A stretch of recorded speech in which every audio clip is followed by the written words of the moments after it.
Trump తీసుకునేటటువంటి నిర్ణయాలు సాధారణంగా ఒక్కోసారి భలే సంచలనం సృష్టిస్తుంటాయి. అందులో బర్త్ రైట్ సిటిజన్‌షిప్‌కి సంబంధించినటువంటి నిర్ణయం ఇప్పుడు సంచలనం సృష్టిస్తోంది. అంటే సాధారణంగా చాలామంది ఏం చేస్తారంటే వాళ్ళకి ఏడో నెలలోనో, ఎనిమిదో నెలలోనో అమెరికాకి టూరిస్ట్‌లాగా వెళ్తారు. ప్రపంచంలో ఉన్నటువంటోళ్ళు చాలా దేశాల వాళ్ళు.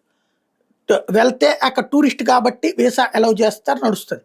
అక్కడికి వెళ్ళాక అక్కడ ఇక నొప్పులొస్తున్నాయి, మా దేశానికి వెళ్ళడం కష్టమంటూ అక్కడ జాయిన్ అవుతారు. అక్కడ డెలివరీ చేయించుకుంటారు.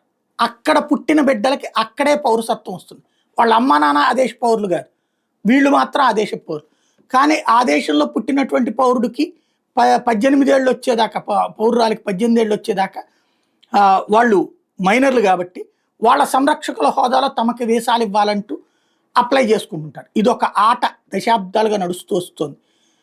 ఇప్పుడు ఆ బర్త్ రైట్ సిటిజన్షిప్ అక్కడ పుట్టగానే ఆ దేశ పౌరసత్వం అనేటటువంటి విధానాన్ని రద్దు చేస్తూ ఏదైతే అక్కడ పౌరులకి పుట్టే బిడ్డలకి పౌరసత్వం ఓకే కానీ వేరే దేశం నుంచి ఇట్లా వచ్చి పుట్టే బిడ్డలకి పౌరసత్వం లేదన్నటువంటి ఎగ్జిక్యూటివ్ ఆర్డర్స్ ఇచ్చారు.